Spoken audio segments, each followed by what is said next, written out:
8 फरवरी को अगर इलेक्शन बखैर खूबी हो जाते तो उसके बाद ये बहस छिड़ेगी कि नताइज कितने मुतवक्का या गैर मुतवक्का हैं। नए लाडले को इस लाड प्यार के दरअसल कितने फवायद और क्या नुकसानात हासिल होंगे, किस किस जमात से सौतेली औलाद का सलूक हुआ और होगा, इंतखाबी नताइज की इखलाकी हैसियत क्या है, कौन किसके साथ मिलकर मुमकिन हुकूमत साजी कर सकता है और नई हुकूमत पर आसेब का साया कितना कम या ज्यादा रहेगा। अलबत्ता इस वक्त तो ये देखा जाना चाहिए कि कौन सी जमात भले कितनी भी बड़ी या छोटी हो, आया उसने कोई मंशूर पेश किया, क्या इस मंशूर में भी चांद तारे तोड़कर वोटर की झोली में डालने के लिए जो सपने दिखाए गए हैं वो महज बातों के खरबूजे हैं, या इन वादों पर अमल दरामद के पीछे कोई काबिल अमल पॉलिसी का अक्स भी लरज रहा है। और क्या मंशूर के नाम पर महज ये लिखा है कि हम इतने लाख लोगों को रोजगार, इतने करोड़ बेघरों को छत और इतने लाख स्कूल से बाहर रह जाने वाले बच्चों को तालीम देंगे,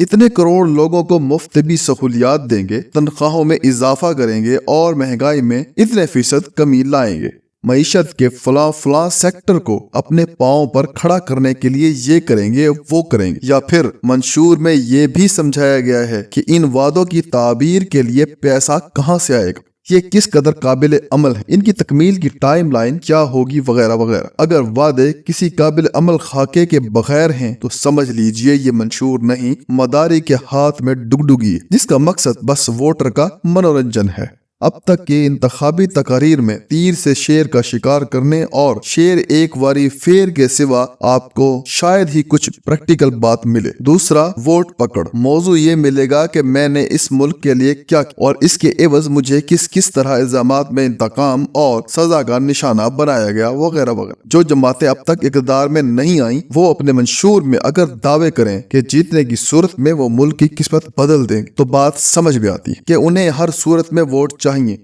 मगर जो पार्टियां गुज़िश्ता निस्फ सदी में 4-4 बार सूबाई या मरकजी सतह पर इक़्तिदार में रह चुकी हैं, वो अगर ये कहें कि इस बार अगर वोटर ने इन पर एतमाद का इजहार किया तो वो दूध और शहद टके से करवा देंगे, तो ये सोचकर अजीब सा नहीं लगना चाहिए कि पिछले 3-4 बार भी आपने यही सौगंध खाई थी। तब किस बोते पर सब्ज बाग दिखलाए थे और अगर वो बाग किसी न किसी सबब उजड़ गया तो इस बार आपके हाथ कौन सी ऐसी गिदड़ सिंगी आ गई है जो गुज़िश्ता बारियों में ये मुयस्सर न थी। मेरी याददाश्त में मंशूर की बुनियाद पर लगाए जाने वाले पुरकशिश नारों की बिना पर जो वोट पड़ा वो महज 1970 के इलेक्शन में पड़ा। तब शायद सियासी जमातों को भी मुकम्मल अंदाजा ना था कि वादों की ताबीर की राह में अमली मुश्किलात क्या है और वोटर को भी पहली बार मौका मिल रहा था, लिहाजा इसके पास हर तरह के वादों की अमलियत और अफसानियत परखने की कसौटी कोई ना थी। वो तो बस अपना बुनियादी हक इस्तेमाल करने की आजलाना सरशारी में था।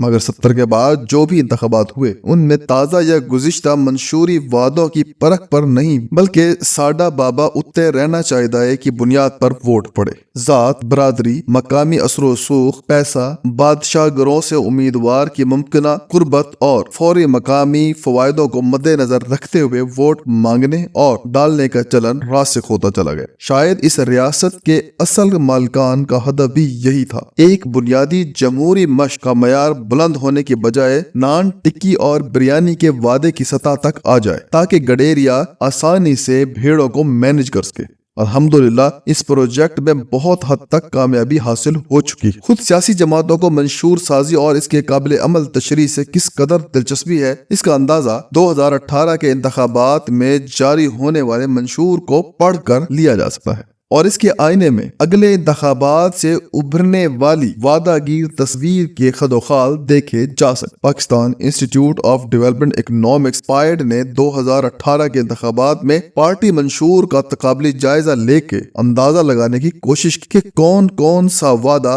हकीकी, ठोस और काबिल अमल है। Local government, parliament, police, taxation, कर्जा, तरक्याती मंसूबे, ज़राअत, तवानाई, रियल एस्टेट, तिजारत और डिजिटल पॉलिसी समेत 17 कलीदी शोबों में मुमकिना इस्लाहात के ताल्लुक से 3 जमातों PTI, मुस्लिम लीग नून, पीपल्स पार्टी के इंतखाबी प्रोग्राम के जायजे से ये बात सामने आई कि जो भी वादे किए गए उनमें से महज 20% के बारे में शुबा किया जा सकता था कि उन्हें जुज़वी या कुली तौर पर अमली जामा पहनाया जा सकता। عوامی اہمیت کے زیادہ تر شعبوں پر سرے سے بات ہی نہیں یا ہوئی بھی تو نہایت سطحی نوعیت۔ قومی سطح پر جو بھی 3 یا 4 جماعتیں اس وقت آدھی پونی انتخابی مہم چلا رہی، اس میں ذاتیات کے باب میں تو بہت کچھ مل جائے گا، مگر اس باب پر شاید ہی کسی جلسے میں کھل کے بات ہوئی ہو کہ پرائمری اور سیکنڈری تعلیم کے حصول کی عمر میں اسکول سے باہر رہ جانے والے 2 کروڑ بچوں کا کیا کرنا ہے۔ غذائی عدم تحفظ اور آسمان گیر قیمتوں کے سبب ناکافی غذائیت سے جوجھ رہی 37% آبادی کا پیٹ بھرنے کا قابل